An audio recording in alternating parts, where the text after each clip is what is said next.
Good morning, and welcome to another election day in the United States of America. For those of you who are eligible to vote, please exercise that right and help preserve democracy for everyone who looks towards the future with hope and a desire to make it better for all current and future citizens. My name is Jim Bensley, and I'm the director of the Northwestern Michigan College International Affairs Forum. Prior to our presentation this morning, I would like to extend a special thanks to Traverse City Central High School government teacher, Joe Forlenza, who at this moment has a classroom of over 70 students tuned into this morning's insightful and engaging conversation.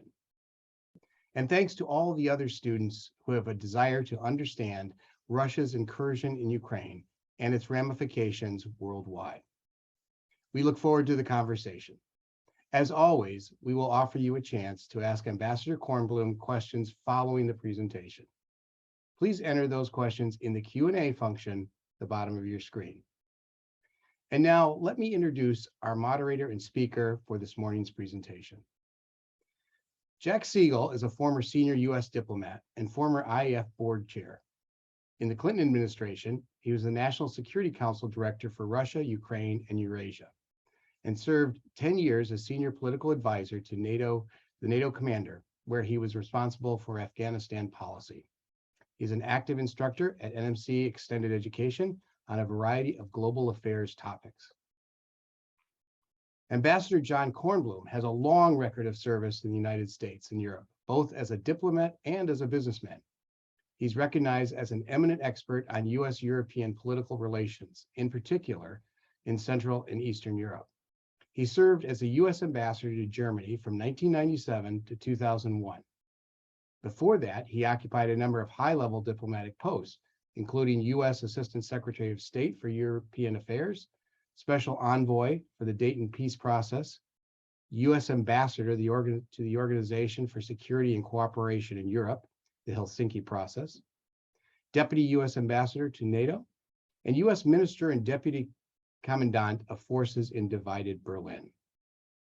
He currently serves as a senior counselor to the international law firm Noer LLP and as a senior advisor to the worldwide consultancy Accenture.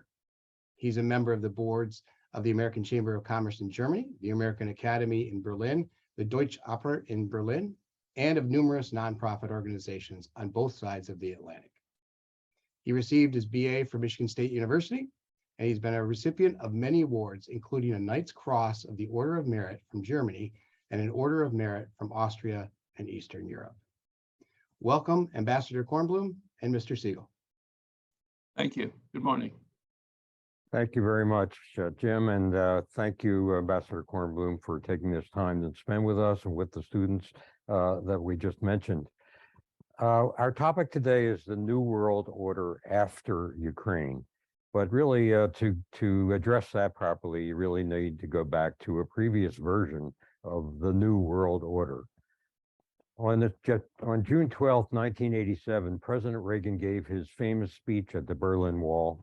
Mr. Gorbachev, if you truly want peace, tear down this wall. And you had direct involvement in that event. In 1989, in Mainz, West Germany, the German Chancellor Kohl in attendance, President George H.W. Bush spoke of his vision for Europe as to let Europe be whole and free. And implicit in that was let Europe be whole, democratic, and free. His speech signaled an end to the Cold War, and that was perhaps solidified in subsequent meetings between Bush and Gorbachev. But then Yeltsin took over.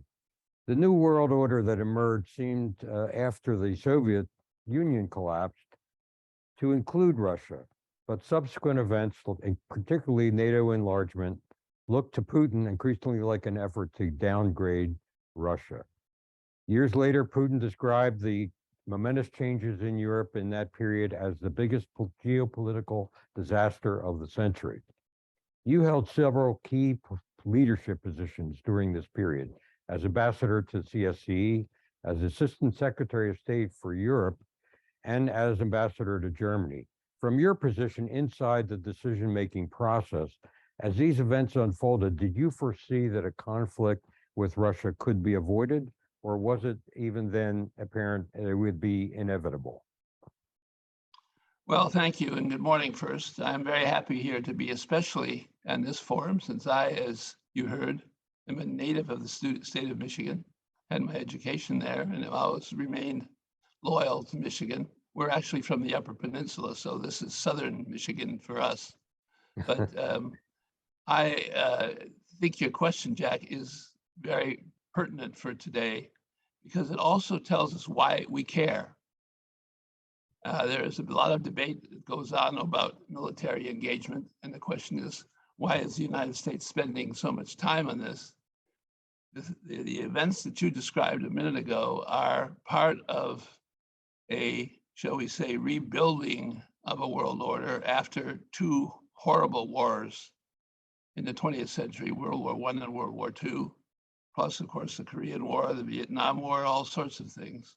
We had 60 or more years of conflict before we were able at the point to say that we had reunified Europe, which is still today the case. And secondly, that we were trying to devise a new relationship with Russia. In addition to the things that you mentioned, I was also in my job as Assistant Secretary for Europe, one of the lead negotiators in the so-called post-Cold War settlement that we reached with Russia 1996, 1997. And our goal at that time was twofold. The first one was to make Europe whole and free. And it was quite clear, not just from the views of Americans or British or Germans, whoever, but especially the desires of the Central Europeans, that this Europe whole and free could survive only if these countries were members of NATO and also the European Union. And so we built, our goal at that time was to build this Western Union, which we did, and it's still very strong and very vital today. Of course, we didn't want conflict with Russia. We worked very, very hard to avoid conflict with Russia. In the first place, Russia seems conveniently to forget that after 1990, the United States and Western Europe sent billions worth of economic assistance to Russia, hundreds, if not thousands, of technical assistance people. We did everything we could to make sure that Russia had a good start into the modern age. Putin from time to time claims that NATO enlargement had to do with it, but of course, NATO enlargement was simply taking in the countries who were already part of Europe. We did not go beyond Europe in enlarging NATO. And it was, in fact, a belief, both in Europe and in the United States, that in order to maintain freedom and democracy in all of Europe, it needed these former Warsaw Pact countries needed to be connected with the West, connected with NATO and the European Union. And we tried as hard as we could to make Russia feel a member of this process. But in the end, Russia is Russia, and it was not the responsibility of the United States or the Europeans to decide what its course would be. Its course was not a good one. It has been a very bad and negative direction since the beginning of the 21st century. And that's why we are now in a conflict with Russia, but we are in a conflict on the basis of a unified Europe. And that is the most important thing that took place, I would say, in the 1990s, not the defeat, if you want to call it that, of Russia, but of the true unification of Europe and true unification of the United States with a unified Europe. Well, that's certainly a enormously important and very, very constructive approach that we were taking. Now, in the early years of Putin's regime, several regimes, as president of Russia, he was working with us. There was created under your guidance the NATO-Russia Council. There were attempts to help Russia economically, although maybe less than what Putin had hoped for. But ultimately, Putin seemed to change his attitude towards the United States. Back as far as 2005, President George W. Bush visited Russia for Victory Day celebration. And Putin said to him, you know, Ukraine is not a real country, don't you? It's a creation of Soviet bureaucrats. He was referring to the idea that he had expressed elsewhere that Russians can't be separated by political boundaries, that all the Russians in the former Soviet Union really belong as part of a greater Russia. What was your reaction to those kinds of ideas back in the mid-aughts, 2005 and thereon? Well, there were lots of developments that took place before he started spouting this kind of philosophy. One of them was, probably the most important one, was the total economic collapse of Russia in 1998. And that came about from a number of reasons.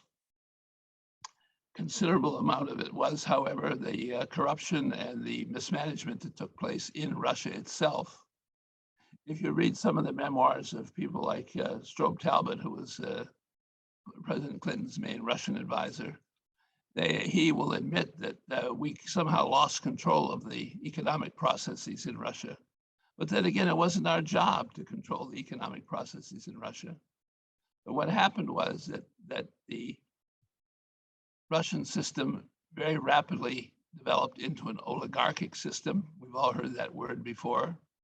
All our people who now have 500 million or $1 billion yachts that they've been building. And it was an oligarchic system which was controlled politically by the president, but also by the intelligence services in Russia. And there was very little we could do about that, really. It would, in fact, have been considered to be unacceptable for us to try to tell Russia what its economic system should be. But the fact is that Russia collapsed completely in 1998, sorry. 98, yeah. And one of the reasons that Putin was chosen, it wasn't the only reason, but one of the reasons that Putin was chosen to be Yeltsin's successor was that he was an intelligence person who could keep the country under control. And so around 2000, 2001, when Putin was still talking very positively about his relations with the West, he at the same time was building a very strong, centrally controlled oligarchic system, which really stomped out any hope of a free market development in Russia, stomped out most hopes of democratic development in Russia, and at the same time made Russia unstable and made Russia feel that it somehow was under attack from the outside world. This is what has happened over the past now 20 years. It's a disaster, there's no question about it, but it's a disaster of Russia and the Russian people and not so much the disaster of the West. The West's job has been to keep itself unified and secure. That we have done.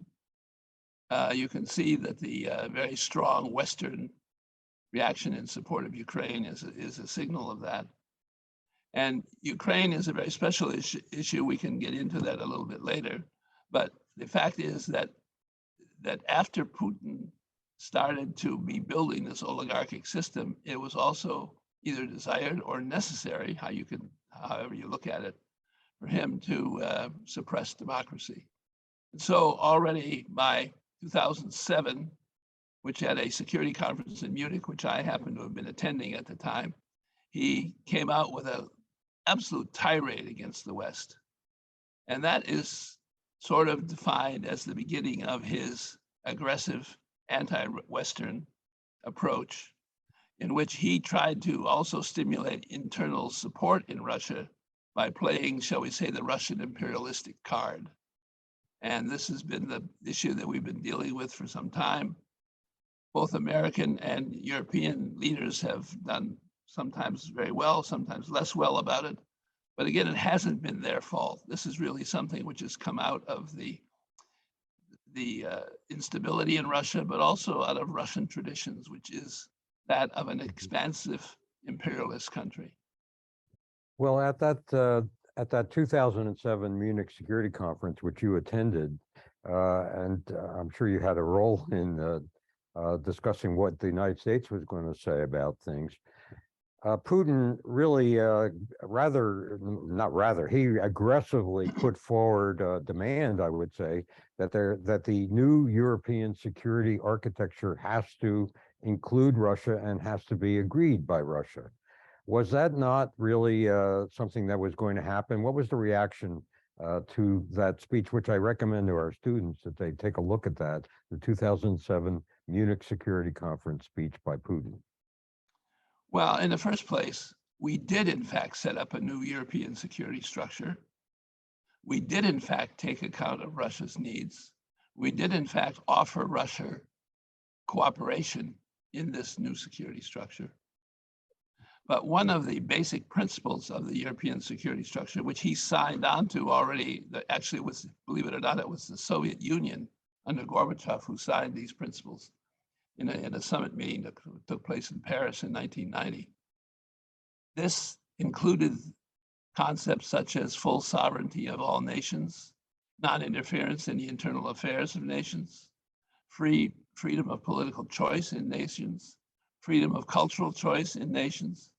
These are all things which, not just from Putin, but if you look back over Russian history over 200 or 300 years, Russia defined itself really as an imperialistic expansionist power. And it expanded beginning in the 1600s all the way to Alaska, after all. And so the identity of Russia has never really been based on cooperation with partners, allowing people to choose their own systems, supporting democratic principles. This has never really been the tradition of Russia. Now, the United States had an idea at that point, which unfortunately our European allies did not agree with. And that was that we wanted to make sure that Russia knew that we weren't against them. We wanted also to suggest we would welcome them as a member of NATO, not immediately, but maybe over the next 15 or 20 years, on the basis of positive relations that we hoped we would build. Now, our European partners were against this. They have many more fears of Russia maybe than we do. They're closer to them, needless to say. They also were trying to build the European Union, which is an economic and social union. They were worried that Russia might upset the European Union if it got into NATO. And so they turned it down. I consider that to this day to have been a big mistake, because I think if we had offered Russia this perspective, it would have made it harder for them to consider us to be an enemy. But we didn't. What we did do was continue our policy of, on the one hand, building up the democratic community in Europe. We expanded NATO into the Baltic states, into Southwest Europe. And also we considered our policy of offering cooperative security measures, mostly through the Organization of Security and Cooperation in Europe, but also through the NATO-Russian Council, also through economic and trade opportunities with Russia. Europeans in particular started trading with Russia a great deal. So there was no effort on our part at all, no desire on our part to isolate Russia. In fact, we went out of our way almost to try and include Russia. What we couldn't do to put the final, say, not the final I in this, we couldn't do was what Putin started to demand, which was a mutually agreed sovereign security system, which that's a lot of political jargon, which really means Russia can invade its neighbors if it wants to. This is, Russia has always considered itself to be the imperial power who controls a sphere of influence around it, be it the Caucasus, be it Ukraine, be it Central Asia. And this is the kind of security system they wanted, and the one that Putin would still to this day desire to have. That we, of course, couldn't offer. And that was part, I think, of the reason that things started to go bad. That plus the internal insecurity and instability in Russia itself. So the idea that Russia would be a partner, really, it sounds like really Russia is insisting upon, what Putin is insisting upon, is a buffer zone between NATO and Russia. That's right. And That's that would right. involve Belarus, of course, but also Ukraine. And he has repeatedly referred to Ukrainians as our little brother, a typical term and used Right. even in Russia today. What was he signaling already that Russia was going to go on the move and try to operationalize what was his desire to create this buffer zone? Well, as you mentioned, Putin or Yeltsin, I forget who it was, told President Bush and later told President Clinton that Ukraine had never been a country and wasn't even allowed, in fact, to be independent. That goes against history, by the way. And if your students wish to read a little bit further into this, or I can even recommend a series of YouTube lectures, which are reachable every day, from Professor Timothy Snyder, who has got a very interesting course at Yale University on the history of Ukraine and Central Europe. And he has very definitively demonstrated, not by arguing, but by simply showing the facts, that Ukraine never really was seen as part of Russia until the 19th century, when Russia really started expanding. And that Ukraine was, if anything, much more a Central European country than it was Russia. But this is beyond the point. The Russians have controlled Ukraine really ever since the 18th century. They have used it as part of Russia.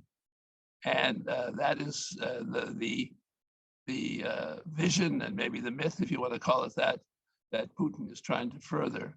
But it couldn't be further from the truth. That the Ukrainians themselves, we simply have to look and see the way that they have been defending themselves against the Russian invasion. Ukrainians themselves have no interest whatsoever in being part of Russia. This really leads us directly to the Ukraine war that we're involved in now. Putin invades Ukraine. Sorry, this was obviously a huge blunder on his part, but it has created an extremely dangerous confrontation for the West, and particularly for the United States. Just today, according to the Wall Street Journal, President Zelensky of Ukraine, an advisor to him, has said that Ukraine is ready for talks with Russia, but not with Putin, but to talks with a future Russian leader. Obviously, this is not going to be acceptable to Putin.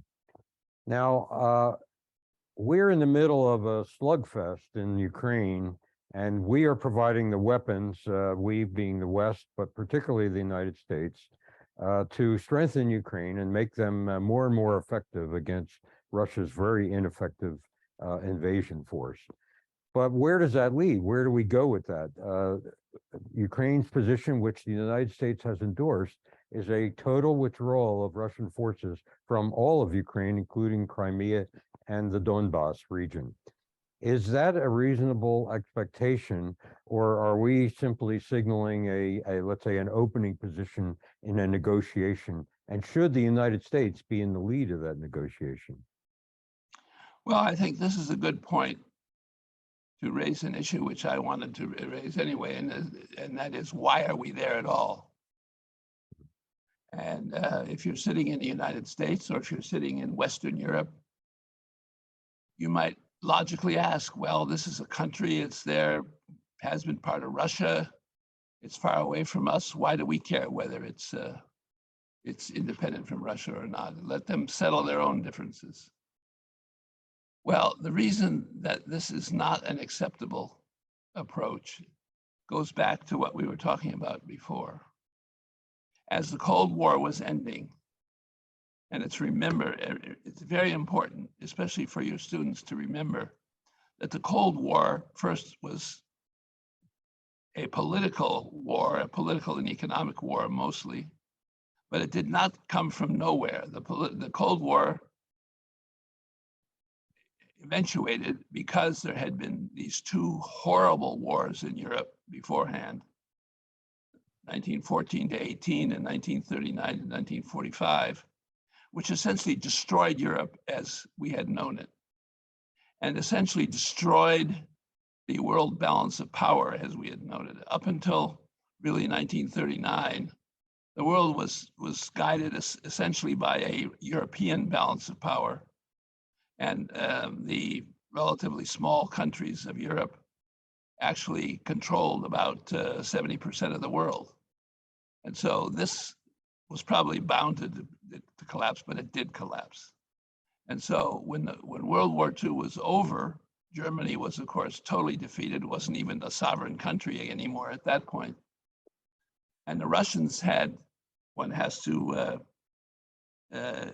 pay attention to that. The Russians had themselves to fight a horrible war against Germany. Germany attacked Russia.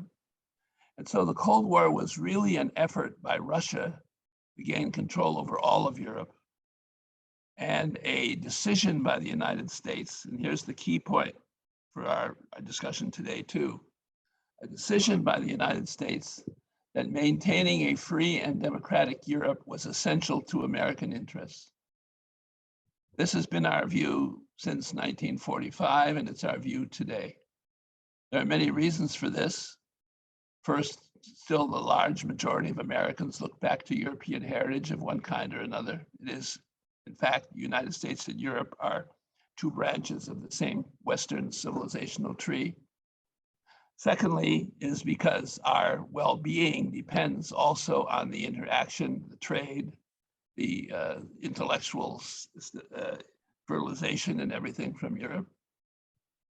But thirdly, we also, in this settlement of the Cold War, which you mentioned already, Jack, came to a conclusion among everyone, including Russia, that the future world order of the world, that is one that affects not just Europe, but India, China, Brazil, Nigeria, whoever, should be based on these principles of self-determination of peoples, of non-interference, of open democratic systems. Now, if we sit here now and allow Russia to take over this and destroy this principle, we are destroying our own principles, and we are essentially inviting conflict back into Europe. That's point one. That's bad for us. But it even goes further than that, because now we are not in 1950 or 1960. We're in the year 2022, which is a long, World War II was a long time ago. And we are, in fact, on the brink of a new world order, which has very little to do with armies or troops or Russia or whatever, has to do with two things: with the awakening of the rest of the world after the end of European colonialism, and the awakening of a number of really sovereign countries, such as India, China, Brazil, Nigeria, South Africa, Indonesia, the list goes on and on. These are countries that have many more people than the United States or Europe have. But secondly, we're on the brink of a major, probably historic technological revolution, the so-called digital revolution, which is changing the way we live all the time. We know that. All we have to do is think of the things that are on people's mind these days: Facebook or TikTok or social media or emails or whatever we do. Everything is now based on a different kind of communication, a different kind of production. It is this making sure that this new system is open and democratic is as important to us as making sure that Europe was not controlled by the Nazis or the Soviets in World War II. And it is essential for the future health of our country that we are able to maintain a globally open and globally tolerant democratic system in the electronic digital field. And if we allow Russia, and especially behind Russia is China, if we allow Russia and China to say, no, we're not going to accept this kind of world, we're going to have a competing world order, which is going to be the authoritarian, closed, aggressive world order that China and Russia now expands, that will in fact, maybe not destroy our interests, but will certainly hurt our own country and our own interests very, very substantially. And on this election day in our own country, we can see that there is a great deal of confrontation going on in our own country.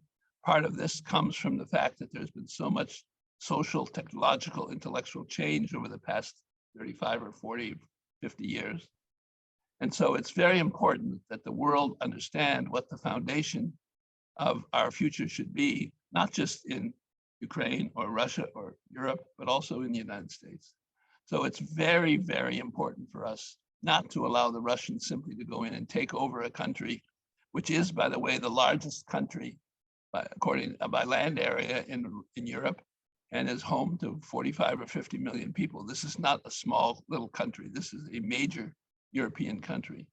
We simply cannot, out of our own self-interest, we cannot allow the Russians to take this over this way.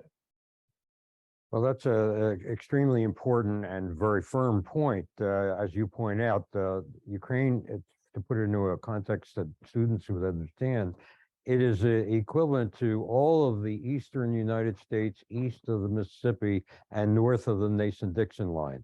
So all of New England and that central part of the northern United States would equate this to the size of Ukraine. And Ukraine has over 40 million people. It's an enormous country, but it is under a very serious attack. And our position seems to be we're looking for a total withdrawal of Russia from Ukraine. Is that the reality? You're someone who's working behind the scenes on many things, and I'm wondering if you can reveal to us what are the options, and does the United States have to play that role? You made the point earlier that this is a European problem primarily, but not really. Putin's casting it as an American problem. Well, in the first place, the United States has to play the role because we're the only ones who can.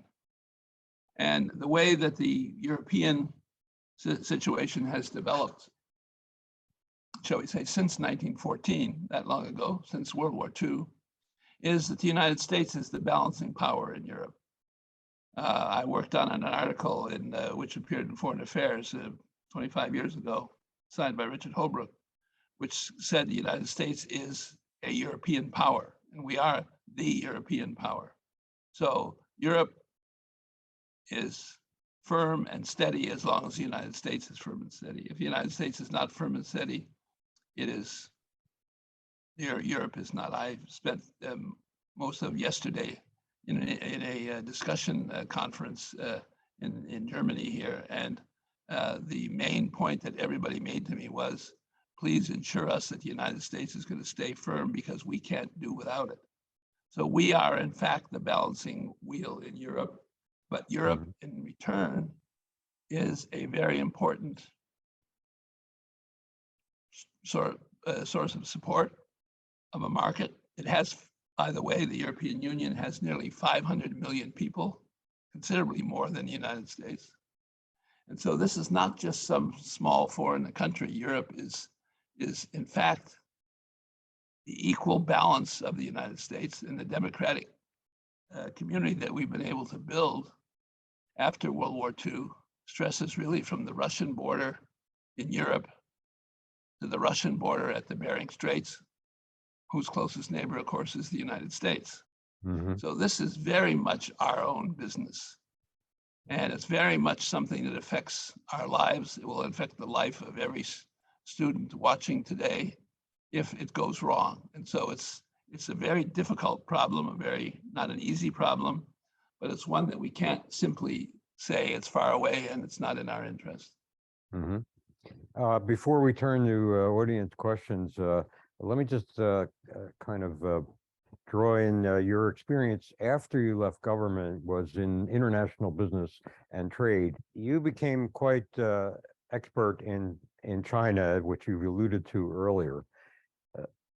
It's a question, though, of we see anti-democratic forces emerging in Hungary and maybe a lesser extent in Poland, and even in France with the embracing of a right-wing coalition partner. Are we seeing a weakening of the move to democracy, which was a key part of what we were trying to achieve, not only in Europe, but globally? And is it possible for us to work with China to address the problem we're having right now with Russia, or do you see them as partners in this? Well, there are two things to say about that. First, we are in a period of dramatic, you might even call it destructive change. The world that, Jack, you and I knew when we were growing up is disappearing. the world that is coming ahead for our younger listeners is not here yet.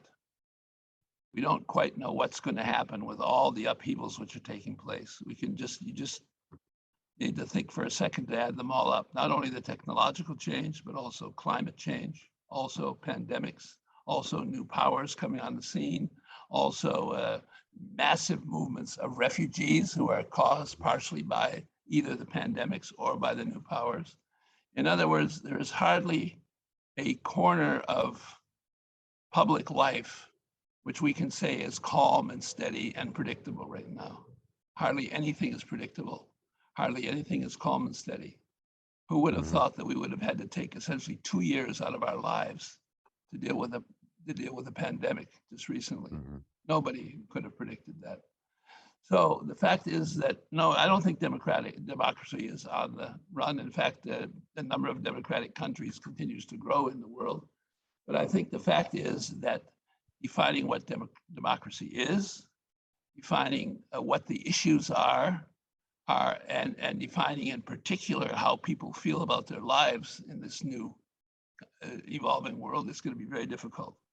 There are some populist regimes in Europe, most of them based, interesting, this will be not unfamiliar to Americans, by the large flow of refugees from the Mediterranean area into Europe. Germany, where I am living right now, where I have lived for the last 20 years actually, took in more than 1 million Syrian refugees a few years ago. And by the way, they have absorbed most of them quite successfully. Right now, Germany probably has more than 1 million Ukrainian refugees. Poland has hundreds of thousands of them. Italy, on the other hand, is faced with endless numbers of ships coming in with refugees from Northern Africa. So one has to be a little bit balanced or have a little bit of understanding of people who start worrying about what's going on in the world when they see thousands of refugees, when they see pandemics, when they see the heat that's coming. In Europe, we used to say if it got over 70 degrees, we were happy we had a hot summer. This year in Europe, in Western Europe, they had week upon week upon week of near 100-degree temperatures. And that was not because it was of the clouds, it was because of global warming. So there is a great upheaval taking place. And for someone who is 20 or 22 or 25 years old right now, it's very hard to tell you what the world that you're going to be growing into is going to be like. And that makes people nervous. Well, our audience has in front of them one of the true experts and leaders and architects of the world that we are looking at today. And I know we have some questions. Should I turn this over to Jim to take those questions? Yeah, thanks, Jack. First of all, Ambassador Kornblum, thank you for speaking to all of us. I think I enjoyed what you were saying, and even for those sort of diplomatic know everything types, as well as our students who are tuning in to find out just what the conditions are and the possible solutions are. So thank you for that. Let me start the first question, and I think this is a good one because it addresses our own democracy. If Republicans gain more power today, how will this affect our actions in Ukraine? Will they pull support for Ukraine? Well, you don't know that. Right up until now, the support for Ukraine has been one of the very few bipartisan issues or bipartisan agreements which exists in our political life at the moment. There has been no difficulty in supporting the really quite high expenditures that we've been making for Ukraine. The first group who came out recently questioning these expenditures were not the Republicans, they were the so-called progressive wing of the Democratic Party. But also soon thereafter, there were some voices from Republicans saying the same thing. In other words, we don't know. This is not, we have some big issues dividing us in America right now. I don't need to stress that, but this is not one of them or has not been one of them. And we will see what now happens. I can't say, I have no idea. We don't know how the election is going to turn out. But I think that is why when I discuss these things, as I've tried to do with you here today, I don't want to talk too much about whether Russia is a good or bad place or whether Putin is good or bad. I want to talk about how important it is for America's prosperous and democratic future that this immense territory that we have as our ally and as our friend and as the origins of probably most of us in this an audience anyway, not turn into a center of conflict and confrontation. And if Russia achieves its goal, I can assure you that won't be the last thing that they're trying to conquer. The Baltic states are very much open to being conquered. There are things going south in the Caucasus, which are the same way. So my real goal in such discussions is to make clear why we should care. And we should care because we love our country and we want it to remain stable and democratic. Yeah, thank you. First and foremost, that's a very good point. Karen asks, leaving Putin aside, does Russia have any core strategic interests that we need to take into account regarding the Ukraine conflict? A buffer area on the western border that is neutral, a warm water port in Crimea. Even if we don't like these interests, they seem to exist. So how do we take them into account to build stability for the future? Well, we take them into account on the basis of the stable agreement that we reached now over 30 years ago, which is that every nation has a right to pursue its interests, but it has no right to invade other nations, to take freedom and democracy away from other nations, to take territory away from other nations, as Russia did with Crimea. And it has, above all, no right to destroy human life and human culture. And this is what the Russians are trying to do. You know, they have deported, maybe all of your students don't know this, they have captured and deported more than 1 million children from Ukraine, taking them from their parents and taking them back to Russia and put them in Russian families so that they can grow more Russians. And by the way, Russia has a terrible population problem, has been losing people steadily for the past 20 years and has lost, estimates differ, but several 100,000 of its youngest, most trained, most intelligent young people who have used this war as a reason to leave Russia and probably never to come back. So our real problem with Russia over the longer term, I think, is not going to be whether they're going to be invading countries. Our real problem is we're going to have a collapsing Russia. And this is one of the reasons I think that Putin is trying to shore up his own government with sort of nationalist, imperialistic kinds of slogans. But his real problem is that Russia is really collapsing economically and is not very dynamic politically or culturally either.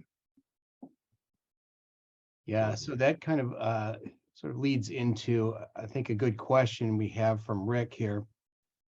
Because again, at the beginning of the war, we saw that there was some dissension from within Russia. There were some protests.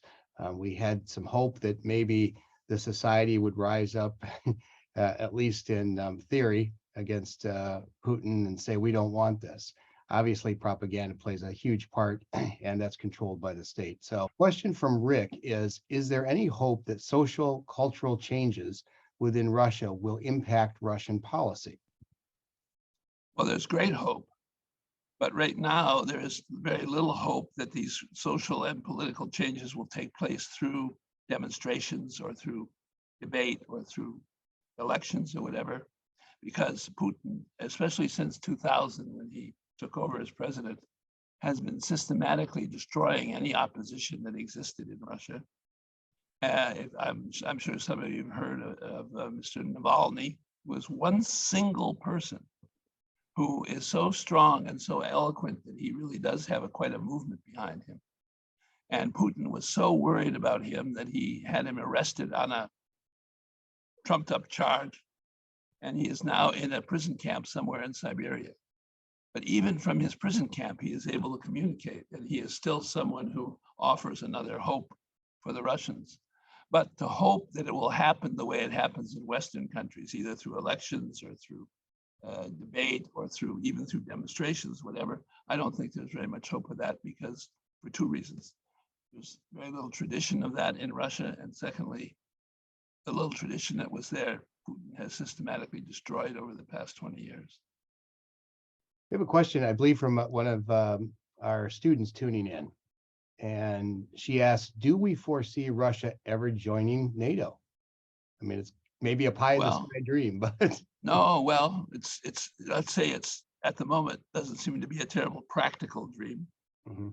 But our view, as I mentioned earlier, this is now almost 30 years ago, was we wanted to offer Russia the prospect of joining NATO, not tomorrow, but the prospect.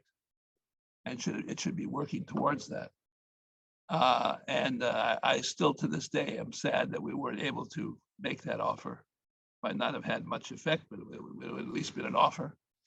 But our friends in Europe who have suffered much more from the Russians than we ever would did not wish to have Russia meddling in their internal affairs. That was the real concern that they had. If you let Russia into your organizations, they will take them over. And so they were not in favor of that. And you know, that's long gone. That's a chance missed, maybe, but maybe not. Who knows? But still, let's hope that Russia is not at the end of its development. That there are people who will work hard. We read several of them in the Western press now. People writing articles. I know a couple of people myself who are working very hard to build up democratic groups in Russia. So let's hope. We can always hope, but right now there doesn't seem to be very much chance. Yes, and that question was from Natalie. Thank you, Natalie. We have another student, CJ, who asks, and I think this, again, is a good question because I've heard this from my students. They often say, well, why doesn't somebody just take Putin out? And of course, former head of the KGB, it's not an easy thing to do, you know, anywhere in the world when someone's had that high level of security around them. But CJ asks, what will happen in Russia when Putin dies? Well, we don't know. And that's one of the reasons. And the other thing that I should add here, by the way, which makes the entire thing much more difficult, is that Russia, we shouldn't forget, is the second largest nuclear power in the world. It sits upon thousands and thousands of nuclear weapons, including some that we don't have, like short-range tactical weapons. The United States long ago gave up the idea that we would use nuclear weapons for short-term purposes on the battlefield, so to speak. But Russia hasn't, and so they could easily send nuclear weapons into Poland or Ukraine or even Germany without too much trouble. So we have to be very careful of that. There's no doubt about that. You can't simply just say we're going to go and tell Russia what to do, because there would always be people who are in charge of those weapons who wouldn't agree with us. So it's a big dilemma. There's no question about it. It's a dilemma which means that you have to be firm in your principles, but also intelligent and maybe flexible in your tactics. So we're going to have to deal with Russia over the next 20, 30, 50, 100 years. Mm-hmm. And that's a nice segue actually into our next question from Gabe, who says, what do you see as Russia's next move? If they're ever able to take control of Ukraine, essentially, will they continue to push westward? Well, I think it's probably safe to say right now that they won't take over Ukraine. What has been revealed by the war, the campaign so far, is that they have very large military forces on paper, but in reality, they're not very competent and not very successful.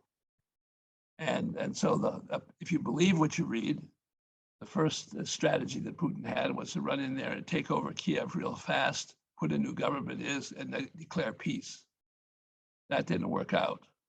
Now he is down to trying to maintain control of the southeast provinces, which do have lots of Russian speakers in them.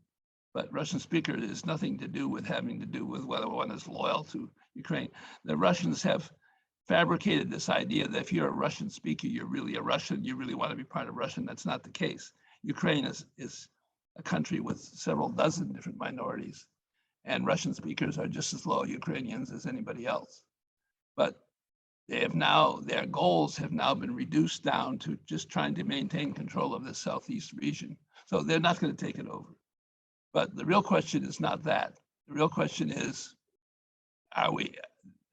they do have the ability to destroy lots of things in Ukraine, and they do have the ability to upset the entire world order. So we need to find a way of pushing forward with Russia. So far, we're doing fine, actually. I mean, compared to where Russia thought it was going to be right now. As I said, they're in bad shape.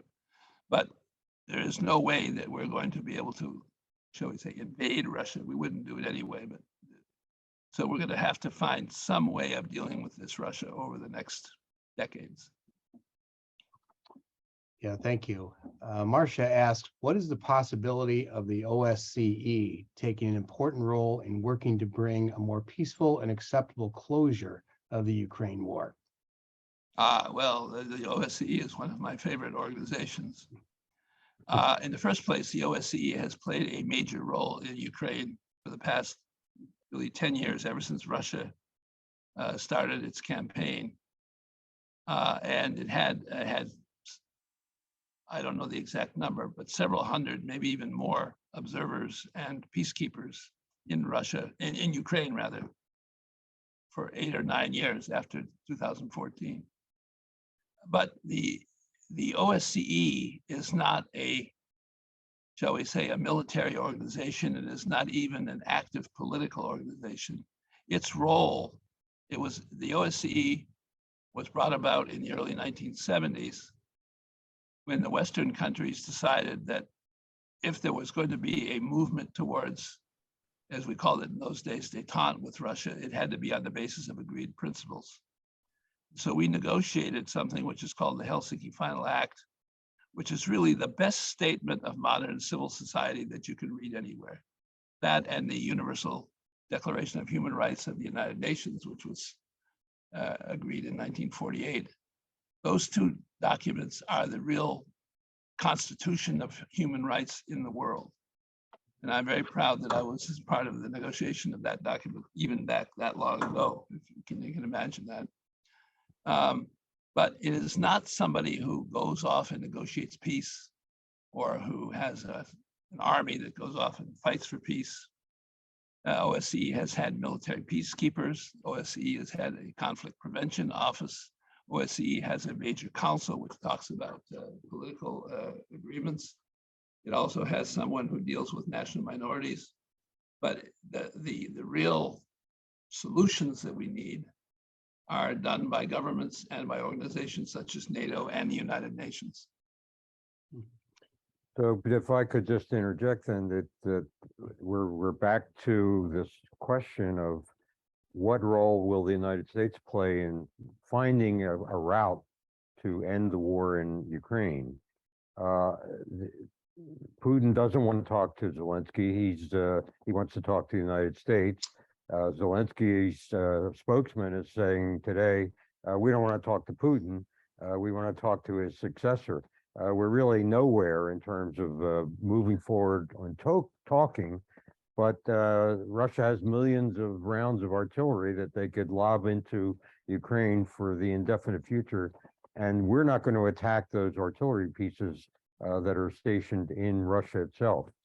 So are we really stuck in a situation where this war will just be a bloody attack, a continuous attack on Ukraine? And I don't see an opening there to start talking. Well, there isn't one right now because Putin is not someone we wish to talk to. Now, there's reports in the newspapers that some NSC people are talking to some Russians. Maybe that's true, but I mean, there's something that we haven't yet mentioned, which I think is very important also for your listeners to understand, that accompanying this military campaign, which has been going on, have been two kinds of truly hideous war crimes that Russia is committing.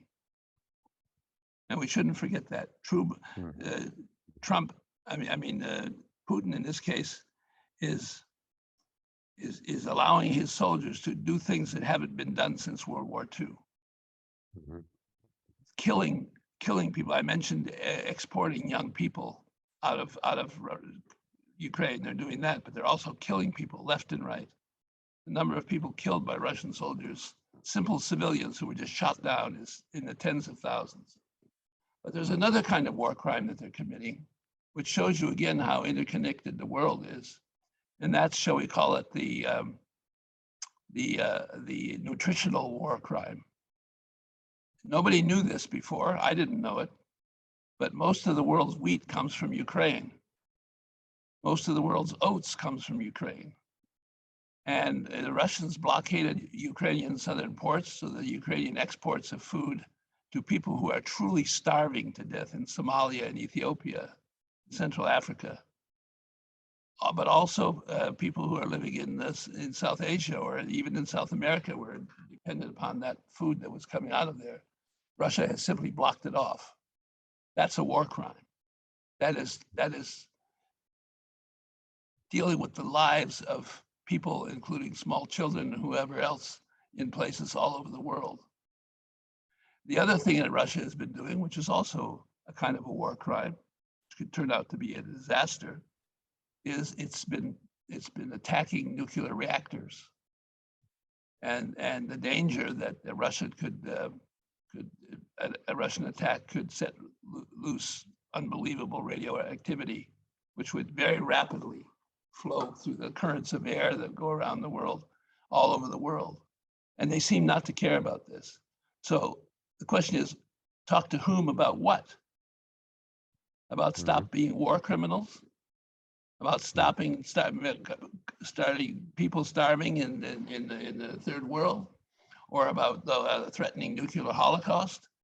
This is not an easy task. I agree with you that we have to find a way out of this, but there is no way now that we could actually deal with a Putin on the basis of the things he has done unless he really did agree to pull back completely. And that's the problem. This is not just a question, as I said before, and I want to stress this to your listeners. This is not just a question of two countries disagreeing. This is Russia trying to destroy the base of modern democratic society.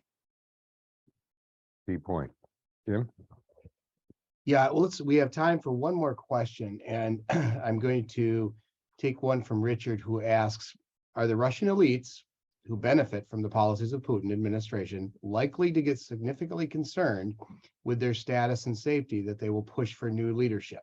Obviously, we have been holding money and developed sanctions, and the $1 million yachts are held in ports that are away from where those folks would like to be. So what is your thought on that, Ambassador? Well, people have been hoping for this, but of course, the people who are now called the elites are people who have been, shall we say, trained and intimidated by the Putin system for at least 20 years. And so there aren't any, shall we say, modern progressive elites in Russia. What has left recently, and it's a disaster for Russia, it's almost as big a disaster as their military disaster in Ukraine. The numbers go up as high as 500,000 or 600,000 highly trained young people have left Russia. Most of them in the new modern digital pastimes, whatever they are. But if you go to Poland, go to Germany, go to Italy, Turkey, by the way, is one where many, because they're going to places where they can go without visas. And one of the countries, for example, which is doesn't know what to do with all these people is the Republic of Georgia, which is a small country bordering on Russia. It only has about 4.5 million people in it to begin with. And now they have about 2 million Russians there. So they're worried if is this going to be an invasion or of hip young people. We don't know what's going to happen. But the fact is that Putin has driven out or suppressed or imprisoned or maybe killed anything that could be called a critical elite. That's one of the real problems. And that wasn't the case, by the way, in the Soviet Union. There were lots of opposition forces in the Soviet Union. And at least 2 of the leaders that we know about were removed simply because they lost the support of the elites. One was Nikita Khrushchev in 1964, and one was a person long forgotten, Georgy Malenkov in 1955. And but they were, if you will, replaced by constitutional procedures. The Politburo said, we don't want you anymore, you're out. That would never happen today. There is no Politburo. There is nobody with independent political importance. There are people who have been riding around the world in their $100 million yachts who are totally dependent on Putin, but are not likely to try and do anything against him. They've got all their money in bank accounts in the West anyway. And that, by the way, is a very big issue, because there's a strong feeling among many people, including myself, that we should just attach these accounts and use them to rebuild Ukraine. There are hundreds of billions of dollars of the Russian elites in Western bank accounts. Yeah, scary situations. Very scary. Yeah.